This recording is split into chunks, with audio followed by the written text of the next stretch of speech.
Bismillahirrahmanirrahim. Sahabat-sahabat yang dirahmati Allah Subhanahu wa taala dimanapun berada. Jadi sebenarnya tidak ada manusia yang tidak lepas dari masalah.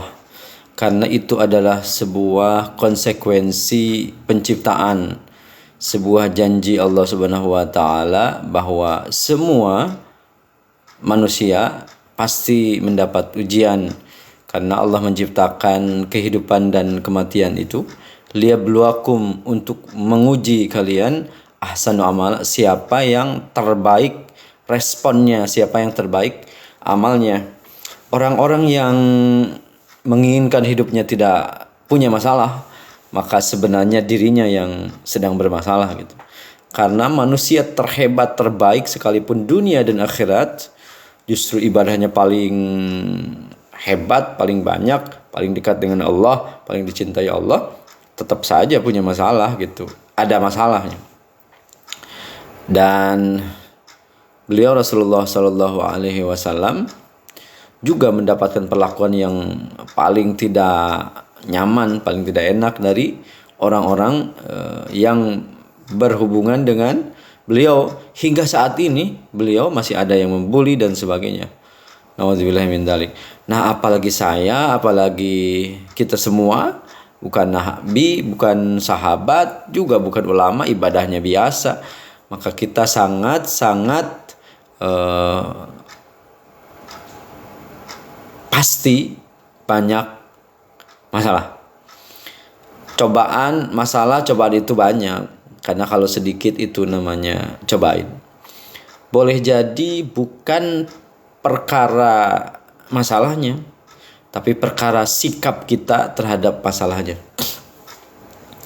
Orang yang paling dekat dengan Allah Subhanahu wa taala justru orang yang paling banyak masalah.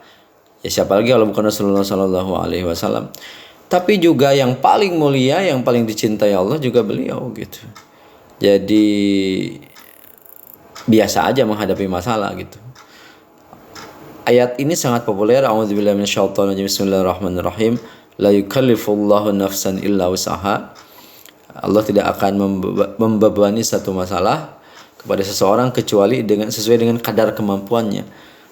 Jika saya atau sahabat-sahabat sedang diuji satu masalah tertentu, kecuali Allah Maha tahu bahwa saya dan kamu mampu melewatinya. Dan pada saat yang sama Allah memberikan kemampuan kepada kita untuk melewati masalah tersebut.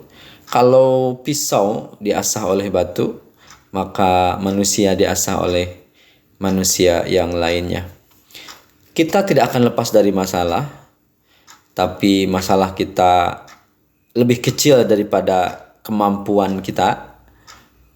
Insya Allah mudah-mudahan demikian, dan harus demikian. Dan kita tidak akan lepas dari masalah. Kalaupun kita punya masalah yang itu merupakan konsekuensi kehidupan, tapi kita memiliki masalah dan masalahnya adalah naik level. Kalau dulu mungkin kita punya masalah karena memikirkan kesejahteraan keluarga, diri sendiri dan lingkungan terdekat, maka mudah-mudahan tahun ini kita sibuk memikirkan bagaimana kesejahteraan orang lain. Tetap punya masalah, tapi masalahnya naik level. Kalau ada masalah, pasti ada yang salah. Karena salah satu kata yang ada di dalam masalah itu adalah salah. Salah di mana? Boleh jadi ada salah di pikiran, di perasaan, maupun salah di cara melakukan. Maka penting kita introspeksi diri ketika ada masalah. Pasti ada yang salah. Karena masalah diundang oleh kesalahan atau dosa. Dan hanya Allah Subhanahu wa taala yang bisa menyelesaikan masalah. Tiap orang punya masalah, semuanya tanpa kecuali. Hanya beda bentuk dan beda tingkat kerumitannya. Tapi yang jelas semuanya punya masalah.